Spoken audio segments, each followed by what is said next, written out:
আসসালামু আলাইকুম। সবাইকে রন্ধন রাজ্য কুকিং কিংডমে স্বাগতম। আজকের রেসিপি পুলি পিঠা। পুলি পিঠা তৈরি করার জন্য এ জায়গায় একটা কড়াইয়ে 2 কাপ পরিমাণ নারকেল কোড়া নিয়ে নিলাম। নারকেল কোড়া দেওয়ার পর এ জায়গায় 1 কাপ পরিমাণ পাটালি গুড় দিয়ে দিলাম।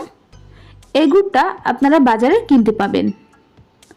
দেওয়ার পর আমি এ জায়গায় অল্প কিছু দারচিনি এলাচ দিয়ে দিলাম, 3টে এলাচ এবং 2টো দারচিনির টুকরো, এবং সেই সাথে 1 চিমটি পরিমাণ লবণ দেওয়ার পর এটাকে ভালোভাবে অল্প আঁচে নেড়েচেড়ে নিতে হবে যতক্ষণ পর্যন্ত না গুড়গুলো সম্পূর্ণ গলে যায়। আপনারা কখন বুঝবেন যে এটা তৈরি হয়ে গিয়েছে? যখন দেখবেন যে গুড়গুলো একদম গলে গিয়েছে এবং এটা অনেকটা আঠালো হয়ে আসছে। এই পর্যায়ে আপনারা বুঝতে পারবেন যে এটা হয়ে গিয়েছে।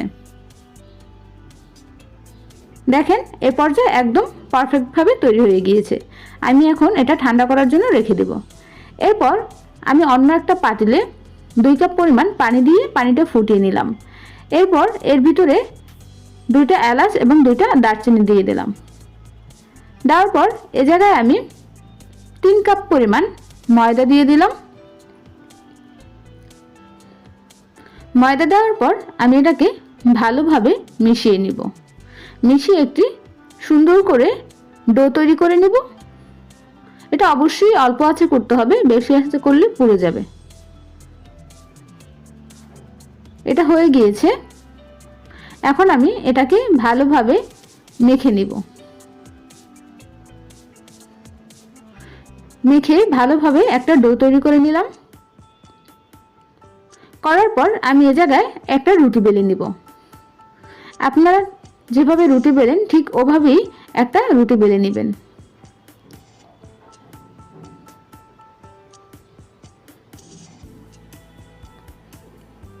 ঠিক এইভাবে রুটিগুলো বেলে নিতে হবে এবং আপনারা দেখতেই পাচ্ছেন রুটির পুরুত্বটা ঠিক কতটুকু রাখতে হবে। এরপর আপনারা এরকম গোল শেপের বাটার মুখ দিয়ে বা অন্য কিছু দিয়ে আপনারা এটাকে ভালোভাবে কেটে নিতে পারবেন। এরপর যে পুরগুলো তৈরি করে রেখেছিলাম সেই পুরগুলো ভিতরে দিয়ে দিতে হবে। দেওয়ার পর 2 পাশ হাত দিয়ে লাগিয়ে দিতে হবে। এভাবে চেপে চেপে লাগিয়ে দেবেন, তা না হলে ভিতরে পুরগুলো বের হয়ে যেতে পারে ভাজার সময়।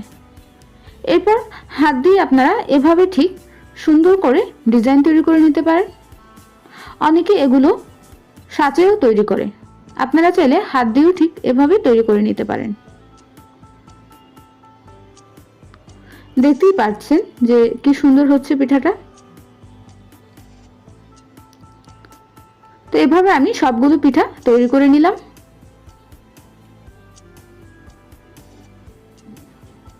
এখন আমি ভাজবো।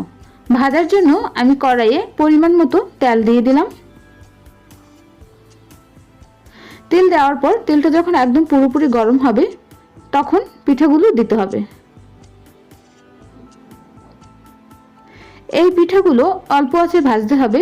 যদি আপনি বেশি আঁচে খুব তাড়াতাড়ি ভাজেন তাহলে পিঠাগুলো লাল হয়ে যাবে এবং খেতে মজা লাগবে না। এটা একটু সময় নিয়ে আস্তে আস্তে ভেজে নিতে হবে।